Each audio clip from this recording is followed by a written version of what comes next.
कहानी का नाम है समझदारी। एक गांव में एक आदमी रहता था जिसका नाम राजेश था। राजेश बचपन से ही बहुत ही बुद्धिमान और समझदार था।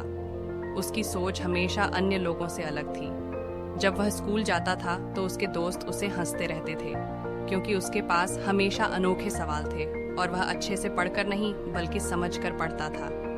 वह अपने शिक्षकों के साथ भी हमेशा विचार विमर्श करता था, जिसके कारण वह उनकी प्रेम पात्र बन जाता था।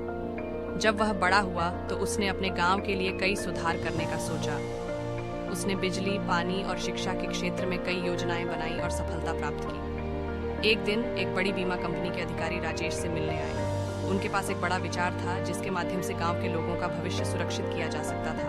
उन्होंने राजेश से पूछा, आपके पास इस योजना को लागू करने के लिए कोई विचार है?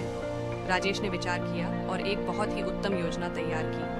उन्होंने अधिकारी को विस्तार से बताया कि कैसे यह योजना गांव के लोगों की आर्थिक स्थिति को मजबूती देगी और उनके भविष्य को सुरक्षित करेगी। बीमा कंपनी अधिकारी बहुत ही प्रसन्न हुए और उन्होंने उस योजना को मंजूरी दी। राजेश की योजना कामयाब हो गई और गांव के लोग उसकी महत्वपूर्ण भूमिका को समझने लगे।